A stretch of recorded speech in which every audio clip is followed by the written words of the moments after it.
नमस्कार, आप देख रहे हैं आरजे रम झाझर और मैं हूं पुखराज सिंह। आज से ठीक 7 वर्ष पहले 25 मई 2013 को झीरम घाटी नक्सली हमले में तत्कालीन प्रदेश कांग्रेस अध्यक्ष नंद कुमार पटेल और उसके ज्येष्ठ पुत्र दिनेश पटेल के अलावा कांग्रेस के वरिष्ठ नेता विद्याचरण शुक्ल, महेंद्र कर्मा सहित करीब 30 नेता नक्सली वारदात का शिकार हुए थे।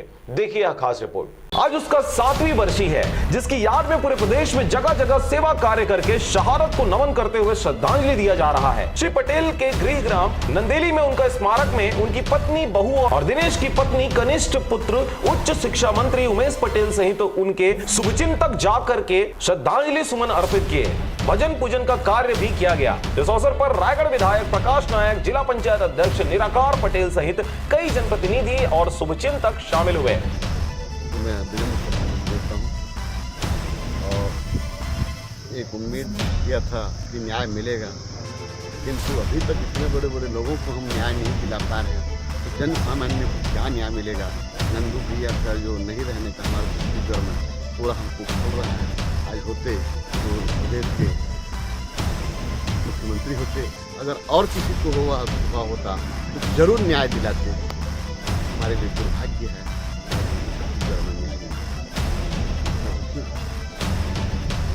देखिए, जब कांग्रेस की सरकार आई तो इसमें एसआईटी का गठन हुआ और हमें उम्मीद थी कि एसआईटी इसमें काम शुरू कर देगी, लेकिन एसआईटी के लिए जो केस का हैंड ओवर है एनआईए से, वो मिलना अनिवार्य था, जो नहीं मिल पाता किसी कारण से। एनआईए ने मना कर दिया इस पर। तो कोर्ट में भी गए, कोर्ट में भी इसमें कुछ आया नहीं। तो आज जितेंद्र मुदलियार के द्वारा आज के दिन में नया एफआईआर किया जा रहा है, जिसको लेकर एसआईटी। क्या लगता है कि आपको आपकी सरकार है, ऐसी स्थिति में क्या जांच पूरी हो पाएगी? बिल्कुल, अगर एसआईटी को मौका मिला तो जरूर।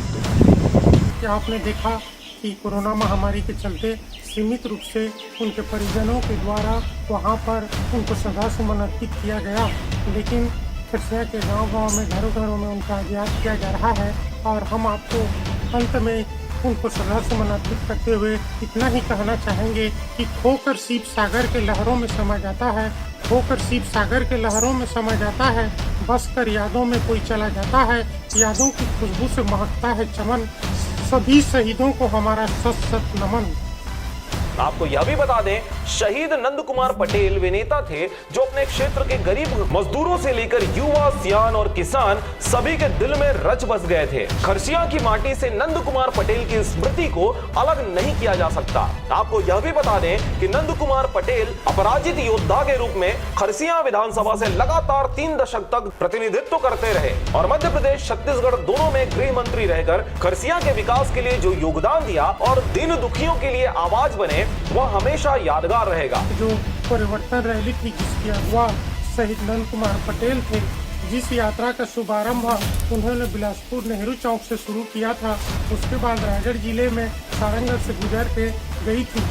उनकी शहादत 25 मई को आज ही के दिन हो गया था, जिसमें और भी कांग्रेस के वरिष्ठ नेता शामिल थे।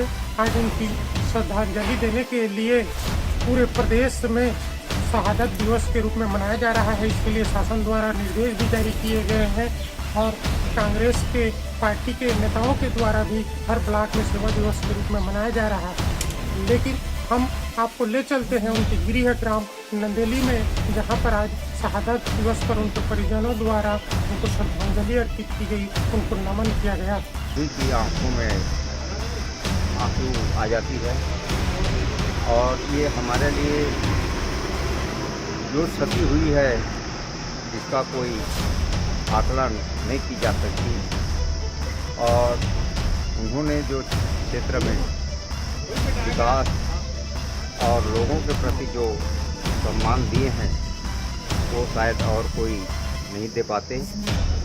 और हमारे मंत्री उमेश पटेल जी उनकी मार्गदर्शन में चल रहे हैं। क्षेत्र की जनता को उन्होंने सम्मानजनक काम कर रहे हैं और क्षेत्र की जनता आज उस दिन को याद आती है तो सभी की रोंगटे खड़े हो जाते हैं। शायद वो रहते तो आज छत्तीसगढ़ की स्थिति और दूसरी तरह होती और आज छत्तीसगढ़ का नक्शा कुछ अलग होता। ये हमारे सभी जनताओं के लिए पीड़ा के दिन है और उनकी जो उन्होंने मार्गदर्शन बताए हैं उन्हीं के मार्गदर्शन में चलना ही हम लोगों के लिए ये सही। खरसिया के माटी में आज भी नंदू भैया रचे बसे हुए हैं। यदि यह कहा जाए तो नंदू भैया तब भी थे, आज भी हैं और हमेशा वे रहेंगे, तो अतिशयोक्ति कदापि नहीं होगी। सदा सदा के लिए उनका नाम, उनका काम याद किया जाता रहेगा। निवासी हूँ और व्यक्तिगत रूप से रहते हैं तो श्रद्धेय नंद कुमार पटेल जी मेरे साथी जी थे, दिनेश मुस्तवत है। राज्य शासन को इसके लिए तो बहुत बहुत धन्यवाद कि आज झीरम के शहीदों के लिए सम्मान दिवस का आयोजन किया गया।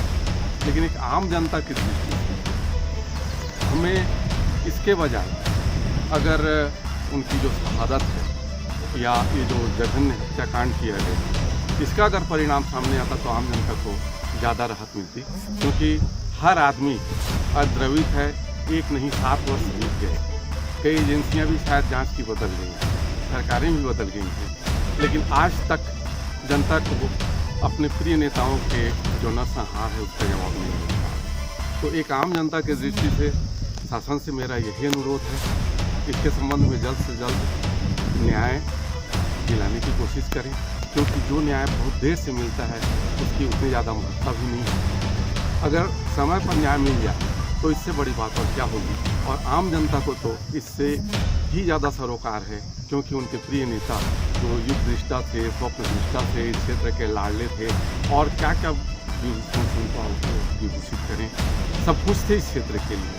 तो सबकी आशा और शासन से यही अनुरोध कि हमें इस दिवस का नाम। आज शहादत को सलाम करते हुए खरसिया के गांव-गांव में व्यक्ति रो पड़े आंसू पछैया नंदू भैया की याद में। इसके साथ ही जगह जगह गूंज उठा, जब तक सूरज चांद रहेगा नंदू भैया तेरा नाम रहेगा। इस दौरान दोषियों को सजा दिलाने और शहीदों के परिजनों और प्रदेश की जनता को न्याय दिलाने की बात भी उठी। इसके अलावा आखिर सच तक पहुंचना अब भी बाकी रह गया है।